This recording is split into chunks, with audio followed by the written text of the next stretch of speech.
आज का जो हमारा टॉपिक है वो है ट्राइंगल से क्लास नाइन्थ मैथमेटिक्स एक्सरसाइज 7.1।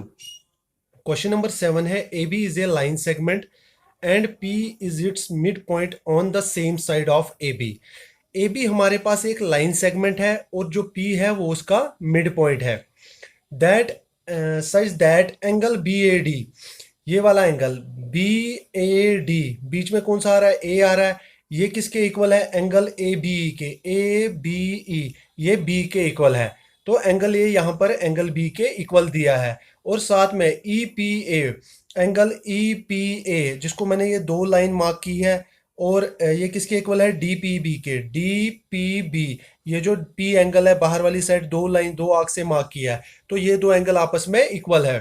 तो हमें प्रूव क्या करना है, ट्राइंगल डी ए पी, ये जो ट्राइंगल हमारे पास बना है डी ए पी, क्या वो कॉन्ग्रेंट है ई बी पी के। तो ये हमें कॉन्ग्रेंट ये दो ट्राइंगल करने हैं। और साथ में कह रहा है कि जो ए डी है क्या वो बी के इक्वल है। तो इसके लिए क्या हम करेंगे, सबसे पहले हम गिवन में लिखेंगे, गिवन में हमारे पास क्या दिया है। अगर आप गिवन में देखोगे हमारे पास एक तो दिया है एंगल बी ए डी, वो किसके इक्वल है, एंगल ए बी ए के। तो ये हमें गिवन में दिया है। और दूसरी चीज गिवन में एक और एंगल दिया है हमारे पास, एंगल ई पी ए, वो किसके इक्वल है, एंगल डी पी बी के।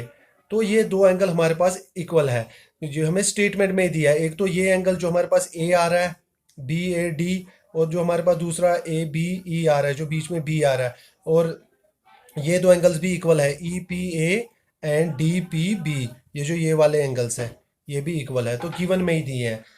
इसके बाद हम लिखेंगे टू प्रूव, हमें क्या प्रूव करना है। प्रूव में हमारे पास दो पार्ट दिए हैं। एक तो पहला पार्ट है हमारे पास कि ये दो ट्राइंगल कौन कौन से, triangle D A P is congruent to triangle E B P. तो ये हमें दो ट्राइंगल कॉन्ग्रेंट करवाने हैं। और दूसरा पार्ट जो हमारे पास है उसमें दिया है हमें कि जो ए डी है क्या वो बी के इक्वल है। तो ये हमें दो चीज़ें इक्वल करवानी है इसमें, दो पार्ट्स। अगर आप देखोगे जो ये मैं एंगल ई पी डी, अगर मैं ये ऐड इसके साथ करता हूँ तो मेरे पास कौन सा एंगल आ जाएगा, ए पी डी। सेम अगर यहाँ से इसके साथ ऐड करता हूँ तो मेरे पास कौन सा एंगल आ जाएगा, बी पी ई। तो ये दो एंगल देखो किस ट्राइंगल में आ रहे हैं। अगर आप देखोगे ये जो ये एंगल आ रहा है ये किस ट्राइंगल में आ रहा है, ए पी डी में। और ये जो ये एंगल है ये किस में आ रहा है, बी पी ई में। तो मैं क्या करूंगा, सबसे पहले मैं जो ये एंगल ई पी डी, तो मैं ये दोनों साइड ऐड कर दूंगा। उससे पहले मुझे क्या करना है, प्रूफ में मैं पहले लिखूंगा angle E P A is equal to angle D P B. अगर आप देखोगे स्टेटमेंट में ही दिया था ई पी ए जो है वो किसके इक्वल है, डी पी बी के। तो मैं यहाँ पर लिख सकता हूँ कि रीजन इसका ये गिवन है क्योंकि ये हमें गिवन में दिया है। तो उसके बाद मैं क्या करूंगा, इन दोनों को ऐड करूंगा। कौन सा एंगल ऐड करूंगा, एडिंग ई पी डी, जो ये बीच वाला एंगल मैंने आपको बताया को मैं लिखूंगा यहाँ पर angle E P D on both sides, adding angle A P D on both sides. तो जब हम दोनों साइड इसको ऐड करेंगे हम क्या करेंगे, हम लिखेंगे angle E P A plus angle E P D is equal to angle D P B plus angle E P D. तो इसमें भी हम यही दोनों साइड ऐड करेंगे ई पी डी।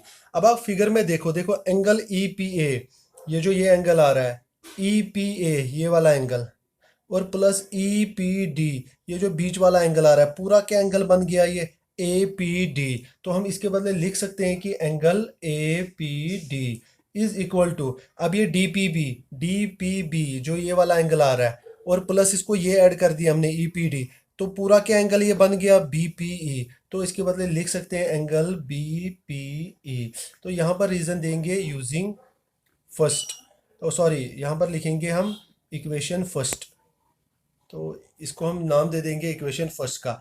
तो उसके बाद हम क्या करेंगे, अब हमारे पास ये दो एंगल इक्वल आ चुके हैं। हम अब दो ट्राइंगल ले लेंगे जो हमें कॉन्ग्रेंट करवाने हैं। तो हम लेंगे इन ट्राइंगल, कौन कौन सा कराना है, डी ए पी और ई बी पी।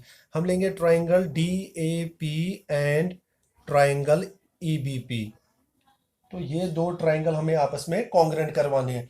तो इन दो ट्राइंगल को कॉन्ग्रेंट करवाने के लिए अगर आप देखोगे हमारे पास फिगर में जो ये है कौन सा angle, triangle D A P. अगर आप देखोगे इस ट्राइंगल में ये एंगल DAP, ये जो बीच में एंगल ए आ रहा है, और इस ट्राइंगल में EPB में एंगल बी, जो मैं यह यहाँ लिख सकता हूँ, जो ए एंगल है वो बी के इक्वल है। अगर आप गिवन में ही देखोगे, मेरे पास दिया था BAD, जो ये एंगल है BAD, बीच में कौन एंगल आ रहा है, कौन सा आ रहा है, ए आ रहा है। सेम मुझे किसके इक्वल दिया था, ABE के, ABE, तो बीच में क्या आ रहा है, बी। तो अभी मैंने ये दो ट्राइंगल लिए हैं DAP और EBP, तभी मैंने एंगल का नाम DAP रखा। तो मैं ये भी लिख सकता था DAB, तो मैंने ट्राइंगल लिया है, तो मैंने ट्राइंगल तक ही इसका नाम लिया है, तो मैं लिख सकता हूँ DAP।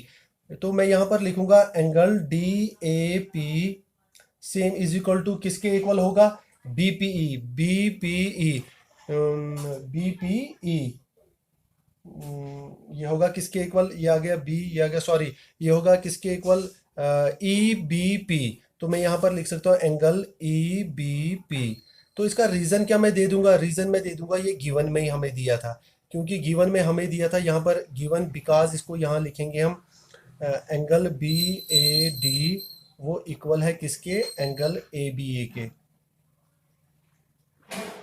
तो ये मैंने इसका रीज़न दे दिया कि जो स्टेटमेंट में हमें BAD एंगल दिया था वो किसके इक्वल है, ABE के। तो इसके बाद अगर आप देखोगे, मैं जो मेरे पास ट्राइंगल APD है, मैं ट्राइंगल APD की साइड AP, और जो ट्राइंगल BPE है इसकी साइड BP, मैं यहाँ पर लिख सकता हूँ जो AP है वो किसके इक्वल है, BP के। क्यों इक्वल है, क्योंकि यहाँ पर हमें स्टेटमेंट में दिया था जो P है वो किसका मिड पॉइंट है, AB का। तो ये हम लिख सकते हैं कि जो AP होगी वो किसके इक्वल होगी, BP के। तो रीजन यहाँ देंगे P is the mid point, P is the mid point of, किसका मिड पॉइंट है ये, AB लाइन का। तो हम लिख सकते हैं जो P मिड पॉइंट है AB का। तो अगर आप इसमें देखोगे, इसके बगैर हमारे पास कौन सा एंगल दिया है, जो भी हमने इक्वेशन फर्स्ट में प्रूव किया, जो एंगल APD, ये एंगल किस ट्राइंगल में आ रहा है, APD में आ रहा है। और जो ट्राइंगल EBP है इसमें कौन सा एंगल, BPE, जो ये एंगल आ रहा है, ये दोनों इक्वल होंगे। क्यों इक्वल होंगे, क्योंकि हमने इक्वेशन फर्स्ट में ये प्रूव किया। तो हम लिख सकते हैं यहाँ पर angle APD, sorry, APD is equal to angle किसके होगा, ये आ गया हमारे पास APD, ये किसके होगा, BPE। तो लिख सकते हैं किसके होगा, BPE, क्योंकि हमें यहाँ पर इक्वेशन फर्स्ट में हमने प्रूव किया था। यहाँ पर हम लिखेंगे रीजन यूजिंग इक्वेशन फर्स्ट, क्योंकि हमने इक्वेशन फर्स्ट में ये चीज़ प्रूव कर दी थी। तो अभी देखो ट्राइंगल में तीन चीज़ें इक्वल हो चुकी है, तो हम कह सकते हैं कि दो ट्राइंगल कॉन्ग्रेंट हो गए।